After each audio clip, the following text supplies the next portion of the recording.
Hello အားလုံးပဲမင်္ဂလာပါဗျ။ဈေးရောက်မကောင်းမှုဖြစ်နေလားဒီဗီဒီယိုတစ်ချက်ကြည့်ကြည့်ပါ။ 7-Eleven ဆိုတဲ့ Thai ကုမ္ပဏီကငပြောသည့်အလုံးတစ်သိန်းကိုတစ်ရက်အတွင်း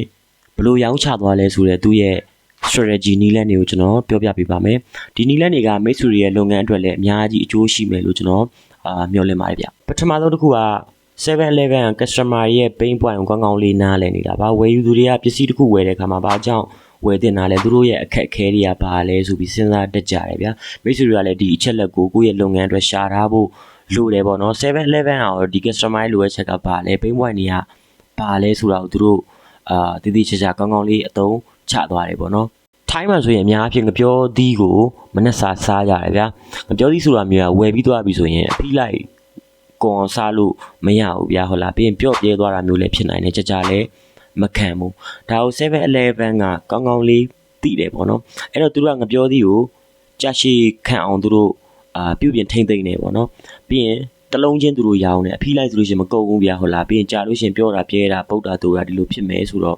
တလုံးချင်းသူတို့ကရောင်းတယ်ပြီးရင်အဲ့ဒီရဲ့တလုံးချင်းမှာလည်း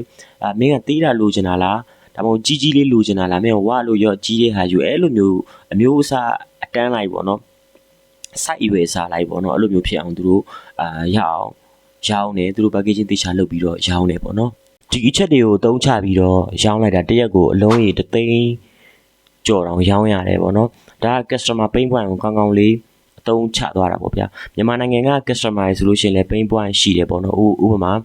သူတို့တွေကအေးရောက်ငွေချေလိုချင်တယ်ပြီးရင်အာမခံဘယ်လောက်ရလဲစသဖြင့်အဲ့လိုမျိုးလိုချင်တယ်မြန်မာနိုင်ငံရဲ့ဒါအကြီးမားဆုံးဝယ်သူရဲ့လိုအပ်ချက်ပေါ့နော်ဒါကတော့ကိုယ့်ရဲ့လုပ်ငန်းအလိုက် pain point တွေကတော့မတူနိုင်ဘူးပေါ့နော်ဒုတိယတစ်ချက်ကအရေးသွေးကိုအကောင်းဆုံးထိန်းထားတာဗျာသူတို့ရောက်မဲ့ငပြောသီးကို channel ကနေတစ်စင်လက်လက်ဆက်ဆက်သွားဝယ်တယ်ဗျာငပြောသီးအလုံးတိုင်းကလည်းအရသာရှိတာတွေပဲတေချာလေးရွေးထားတယ်အရေးသွေးကိုလည်းခဏလေးနဲ့မကြသွားအောင်သူတို့ထိန်းထားသေးတာဗျာဒါကြောင့်အရေးသွေးကိုတေချာ view site ကတော်တော်လေးကိုအရေးကြီးတယ်ပေါ့နော်အဲ့တော့သူတို့ကငပြောသီးကိုတစ်လုံးနဲ့ကိုပဲတေချာလေး quality စစ်ပြီးရောင်းတာဆိုတော့ဈေးနှုန်းကလည်းတစ်လုံးချင်းဈေးဆိုတာတော်တော်လေးကိုတက်တာတဲ့အနေထားပေါ့နော်အဲ့ဒါကြောင့်သူတို့ရောင်းထွက်တာမျိုးလည်း